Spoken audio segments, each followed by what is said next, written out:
കോതമംഗലം രൂപതയുടെ കീഴിൽ പ്രവർത്തിക്കുന്ന ഉന്നത വിദ്യാഭ്യാസ സ്ഥാപനം Vishwajyothi engineering college Vazhakulam. Silver ജൂബിലിയുടെ നിറവിൽ അക്കാദമിക് മികവിന്റെ 25 വർഷങ്ങൾ പിന്നിടുന്ന വിശ്വജ്യോതിയോടൊപ്പം നിങ്ങളുടെ ഭാവി സുരക്ഷിതമാക്കൂ.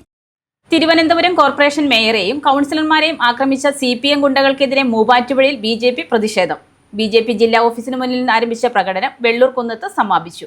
തിരുവനന്തപുരം കോർപ്പറേഷൻ മേയർ VV രാജേഷിനെയും സഹ കൗൺസിലർമാരെയും ആക്രമിച്ച CPM ഗുണ്ടകൾക്കെതിരെ BJP എറണാകുളം ഈസ്റ്റ് ജില്ലാ കമ്മിറ്റി മൂവാറ്റുപുഴയിൽ പ്രതിഷേധ പ്രകടനം നടത്തി.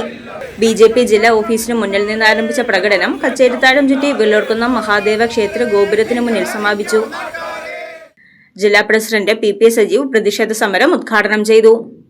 ആ സാഹചര്യത്തിൽ മാർക്സിസ്റ്റ് പാർട്ടി കഴിഞ്ഞ 45 വർഷക്കാലമായി ഭരണം നടത്തിക്കൊണ്ടിരിക്കുന്ന കോർപ്പറേഷൻ, അഴിമതിയിൽ മുങ്ങിക്കുളിച്ചു കിടക്കുന്ന കോർപ്പറേഷൻ, ആ കോർപ്പറേഷൻ നന്നാക്കുവാൻ അവിടുത്തെ തിരുവനന്തപുരത്തെ നിവാസികളുടെ കോർപ്പറേഷൻ നിവാസികളുടെ സ്വപ്നങ്ങൾ പൂവണിയിക്കുവാൻ കഴിയുന്ന പ്രവർത്തനങ്ങളുമായിട്ട് മേയർ VV രാജേഷും ഡെപ്യൂട്ടി മേയർ ആശാനാഥും നടത്തിക്കൊണ്ടിരിക്കുന്ന പ്രവർത്തനങ്ങൾ വളരെ ശ്ലാഘനീയമായിട്ട് മുന്നോട്ട് പോകുന്ന സമയത്താണ് എന്നും മാർക്സിസ്റ്റ് പാർട്ടി കൗൺസിലർമാർ അവരുടെ ഗുണ്ടകൾ ആ കോർപ്പറേഷൻ ഹാളിൻ്റെ ഉള്ളിൽ പ്രശ്നങ്ങളുമായി വരുന്നത്.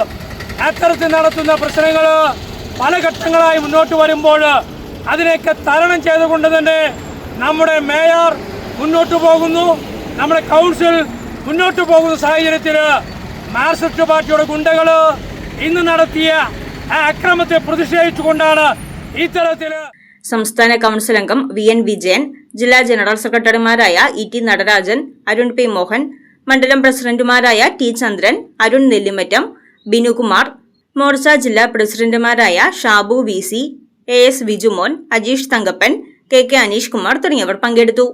News desk Muvattupuzha news.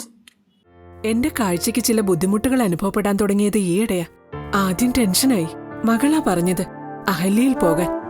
അഹല്യയ്ക്ക് 30 വർഷത്തെ പാരമ്പര്യവും വിശ്വസ്തതയുമുണ്ട്. അഹല്യയിലെ വിദഗ്ധരായ ഡോക്ടർമാരുടെ ചികിത്സ കൊണ്ട് എനിക്ക് എന്റെ കാഴ്ചശക്തി പൂർണ്ണമായും തിരിച്ചു കിട്ടി. ഇപ്പൊ എനിക്ക് ഈസിയായി വായിക്കാം. നേത്ര സംരക്ഷണത്തിന് നമ്മുടെ Ahalya. Ahalya foundation eye hospital, കേരളത്തിൽ എല്ലായിടത്തും.